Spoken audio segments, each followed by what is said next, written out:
तूबा, तूबा दरवाजा खोलो। तूबा दरवाजा तो खोलो ना प्लीज। मुझे अकेला छोड़ दो बैरन। तूबा, अम्मी को जानती तो हो तुम, हमेशा गुस्सा करने के बाद ही अंदाजा होता है उन्हें। दरवाजा तो खोलो ना। मैं तुम्हारी कोई बात नहीं सुनना चाहती।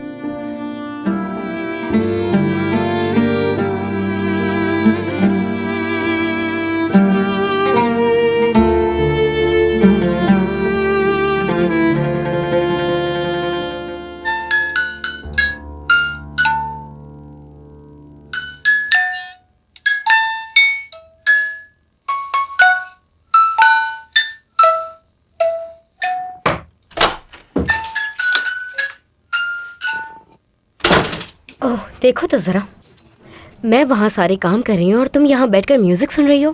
क्या चाहती हो? मैं कुछ भी नहीं चाहती। करीम साहब बात करना चाहते हैं तुमसे।